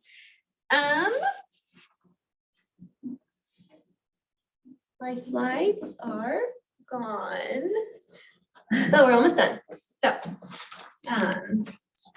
refer to the participant guide, pursue, follow up, convert leads after the open house. Update your database. So if you do collect those contacts, make sure you guys are putting those into your database. So I use Command. I'm hoping all of you guys use Command too. Shana was telling us how awesome it is. So put those into your database, follow up with everybody, and then reevaluate your goals. So if your goal for the open house was to add 6 people to your database, or maybe pick up 1 buyer lead, did you reach those goals? Was the open house successful? Make sure you reevaluate that, just to track your success. And if you didn't reach your goals, then maybe do something different next time. Like if you did an open house in a location and you got no leads, then maybe think about that. Or maybe if you did it in a certain price point and you're not getting any leads, you're not reaching your goals, then just think about that. And if you're not reaching the goals that you set yourself, I'm losing my mind. You set for yourself, then make sure you reevaluate. And then plan for the open house. And I, of course, here I have key follow-up, which I think we've touched on this enough today, is the success is in the follow-up. They're not gonna call you. You're gonna have to be the one to call them. After you posted the open house, it's time to go back to the original goals you set for yourself. So like we talked about, how many appointments did you intend to get out of the open house? How many did you end up with? Would you consider the open house a success? What changes and improvements will you make for your next open house? And just like with my trial and error over years, I've learned like the price point deal or like what questions to ask. It just comes with practice. And the more you do it, you'll know like what your niche is for open houses. Okay. So 3 ahas. And then we're gonna go into your guys's success systems. So and the ahas can be from the whole session. So first of all, do you guys have any questions? Is there anything that you're wanting to know, anything that I didn't talk about? Do you bake cookies? Not anymore, not after COVID. Never did. Is that right? I did. I You loved did? it. Yeah, I would get there early and I would actually bake them at their house. So the whole house would smell like cookies, Oh, especially man. if it was a house that didn't have the best smell initially. Right. So yeah, I did the cookies and the music and really set the I play atmosphere that way. music. So what is the health department? What's their take on something like that? Yeah, I don't know. Didn't ask. I like it. Just set them out there and, take them at your own risk. I've heard people that Yeah. have baked the cookies and somebody will keep coming back just to have cookies and sit down there and use up the whole time just chatting. Yeah, That here's works my for thing. me. I don't care. It was a neighbor. My thing about cookies is I'm not there to hand out cookies. I'm there to get business. So I don't think there's anything wrong with it, but I like to cover up the smell, yeah. It's a smell thing for me. I That's- love the smell of But it. one thing you cannot do, Right. which you will get in trouble for, is if you're advertising and you say free cookies on my open house, that's considered an incentive. and You Right. can get fined for that. Now you can have a picture with you and the cookies in the background, but you can't say free cookies. So just be careful about that. I've said stop by and grab a cookie, say hi. I think you can say that. I just don't think you can be like free cookies. Can't be conditional. Because then it's considered an incentive. Well, I know you cannot do any sort of drawing. You can't do drawings either. Yeah. Now, if you have a lender with you, they can on your behalf, but you as an agent, you can't do any drawings. So, any other questions? Have you guys shadowed? Those of you that haven't done an open house, have you shadowed? No? Not yet. Okay, well, I'm not doing an open house this weekend. I'm taking a break. But if any of you guys want to come shadow me, Megan, right? Yes. Okay. Megan shadowed me the other weekend. So if any of you guys want to come shadow me, just get a hold of me. And here, I'll put my phone number on here. And it would be a good idea to shadow multiple agents, just to like see what other people are doing. Right. I mean, my way is the best. I'm totally kidding. Chris Day would be a good one.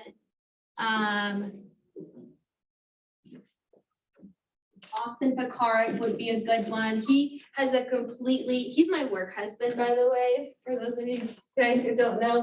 He's like the complete opposite of me and his style is so different. So it might be a good idea just to like see how he does it. Cause like I said, he doesn't even have people sign in. He's so good at having good conversations with people and just like connecting with them. So, yeah, but if you guys do want to shadow me, just shoot me a text and I'll let you know if I'm doing an open house that weekend or not. Another idea is to just attend an open house as. Oh, yeah. I used to do that when Yeah. I very first started. And it's really nice because you get all this information from Keller Williams and you see how to do it right. And then when you go to them, especially if you pick a different, somebody who's not a Keller Williams agent, it's a confidence builder. You're like, oh, I can do that. Yeah, it is a confidence It's like, builder. I could definitely do Well, it better than that. Yeah, because you're like, if they can do it, I can do it. Yeah. And I can do it better. So game on. But yeah, that is a good idea. You can actually, because anybody can go to an open house. So on Sunday, just like find open houses and just go to each one. And you don't even have to tell the people, but the agent there that you're another agent. You can just see like how they treat you and what questions they ask you. And if you guys come to my open house, I'll know. I know who you are.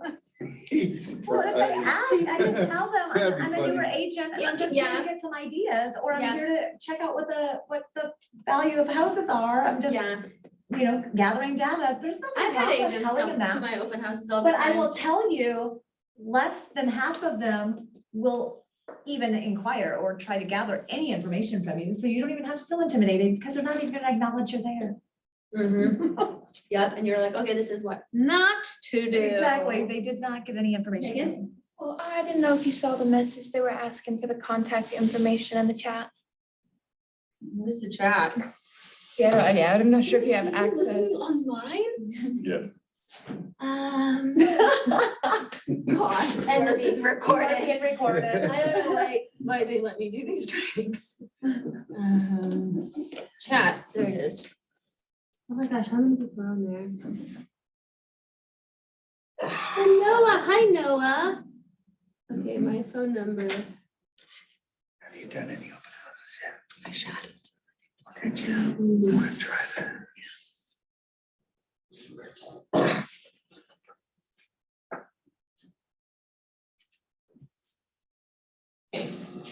President 855-1888. Any other questions?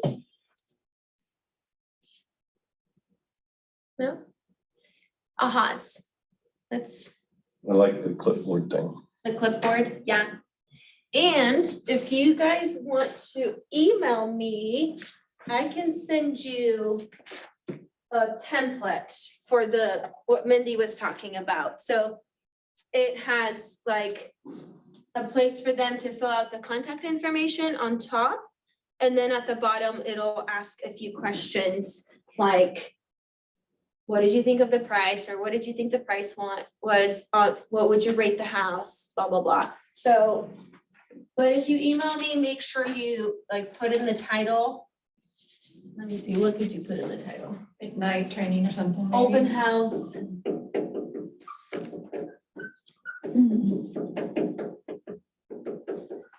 Feedback.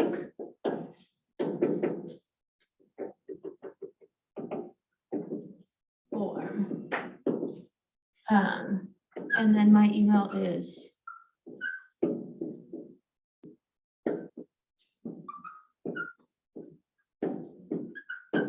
And then I'll make sure to send you guys that copy. And the ones that I have are like, you can fit, I think, 2 of them on one page. So you just print it out, cut it. And then I got those like small, cute clipboards that you can buy fairly cheap at Walmart or whatever.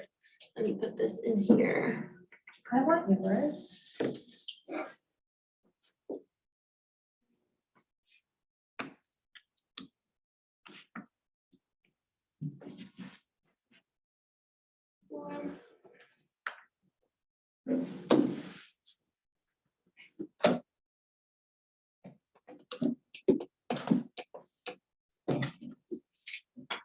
And then my email.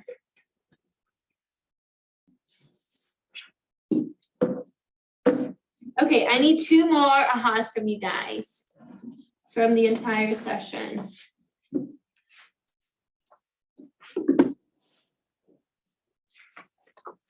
I like the iPad, whatever you said about the iPad, I already found some apps. They're really interesting. Yes, and I'm glad you said something because the app that I use is called Open Home Pro and it's free. Yeah, and it collects the leads for you. You have to set up an account, but it collects the leads for you and then it'll email you with like, after the open house, it'll email you all that information. So What was that called? Sorry, I was typing. it's called Open Home Pro. And well, I'm pretty sure it's free. There is an updated, like upgraded version that you can pay for, but I just use the free version. One more aha from this whole session. I have another question. Yes. I love getting like what you actually do versus, the information. So they give us this huge list of everything that you should have when you're doing an open house. I usually do try to have a tape measure in my vehicle. I don't necessarily bring it into the house, but if somebody asks for it, I have it in my vehicle. Are there other things that you have found helpful to have, or what do you kind of like think, oh, I should have this with me? Or do you even have a tape measure? I do. Yes, I do have that. Tissues? I honestly can't think of anything. A tape measure always comes in handy. And then tape, I've got blue tape. Like if it's a vacant house, sometimes when people wanna like figure out if their couch is gonna fit, like we've like, Oh, fun, yeah. but it doesn't happen very often, but the tape measure does come in handy. There are some apps too that will measure rooms for you and all of that type of thing. Yeah, I've done it on my phone. It's not very handy. Yeah. Okay, any other questions? Or ahas? I like having the lender accompany you. That's a good idea. So who's excited about open houses? Yeah. Are you guys, those of you who haven't done it, are you guys ready to like shadow or maybe host your own? I'd love to shadow one Okay. with you if it's possible. Well, I should be doing one next weekend, so just shoot me a text and I'll let you guys know when the next one is that I'll be doing. I just texted you. Oh, I just saw somebody, so I'll make sure. I never did that. What if all 30 of us shadow you? That's probably too many. Probably. I'd say like Party house, that'd be fun. one at a time would be nice. I'll just start sending you guys to like other agents. So, yeah. Well, let me call Shayna because I think this computer died. And there's a video that she wanted you guys to watch.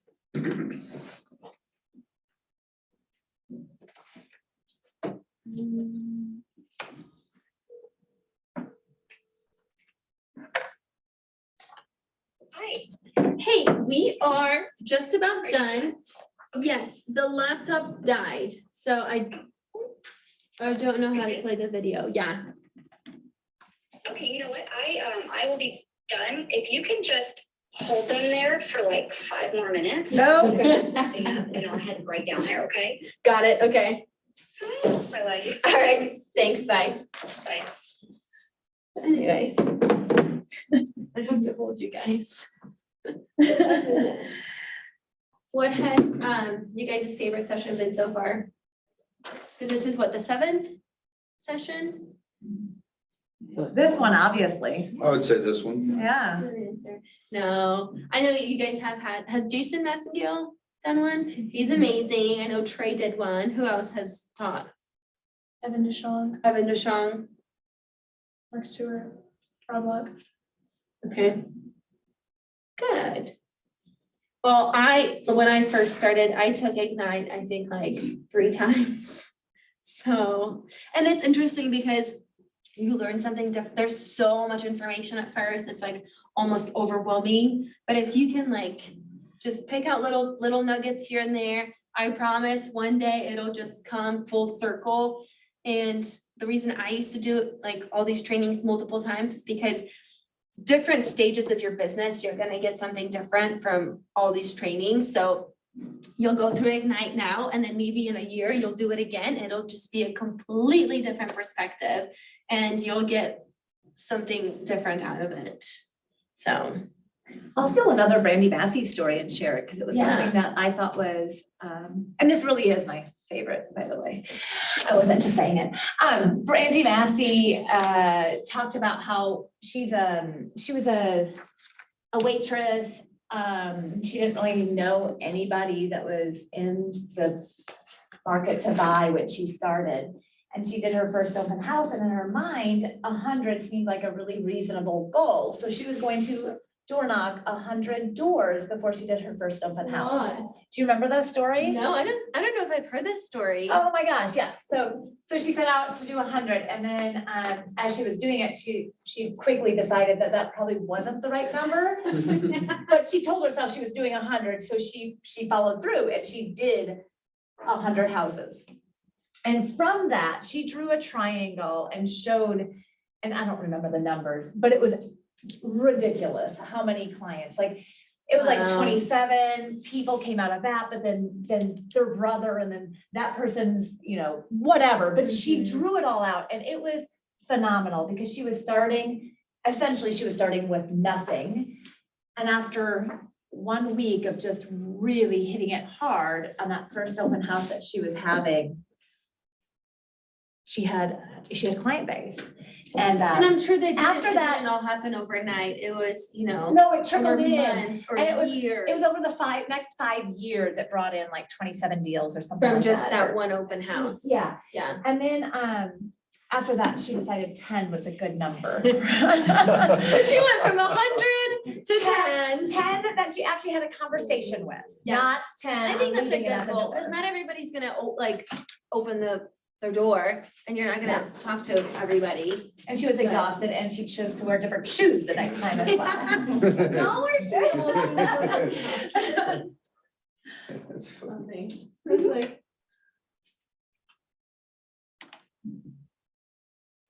Keep talking. Oh, sorry. I was gonna say that it's a long-term sport, so you may do an open house, like I said, with that lady Taryn that I just kept following up with. It may not just happen overnight, and it can be very discouraging, especially as a new agent, when you're doing all these activities and you're following the systems and being consistent and you're not seeing any results. I promise you guys, just stick to it. Consistency and follow-up are key, and the results will come, because it's not just gonna happen overnight. Like with Tara and that lady, I mean, it took months. And you guys know, everybody's talked about how good Paulina is with her social media. And I can, just because we started at the same time, I can remember having conversations with her in the beginning. And I was like, oh my gosh, Paulina, your social media is so good, da, da, da, da. How do you do it? And all this stuff. And she looked at me and she's like, it has got me no business. Yeah. And now, You never know who's it wasn't gonna give you business. It just hadn't given you business yet. It is very, I mean, I can relate. Some of you guys have been in business for years or months, but I can totally relate, because it can be very discouraging at first when you're doing all these things and you're just like, oh, when am I gonna get my first client, or when am I gonna have my first closing? But just keep doing what you're doing. It'll all come. As long as you're consistent and Can I tell one more embarrassing story doing the about things you? that Shayna tells you to do. Can I tell a story about you? Encourage. I don't, Paulina. Boss. Encourage. We were in Ignite together and she Encouragement. What is that? It's from. You can do it. And I was gone. Yeah. I'm really sorry. Yeah, that was great. We're going to talk about your position on ALC. We were in Ignite and she I'm asked scared a to hear question. this. I don't remember who the instructor was, but said something. And Paulina raises her hand and she says, well, can you do this or whatever? And the instructor's like, well, it might seem a little bit desperate. And she's like, but I am desperate.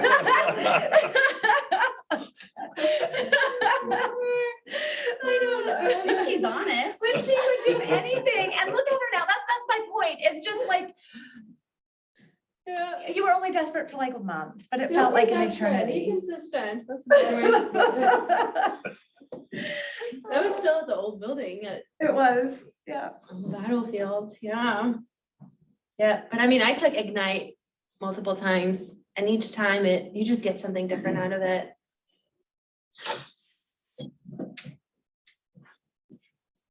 It was supposed to be encouraging to let you know that she hasn't always, but that you can get there. Yeah, that was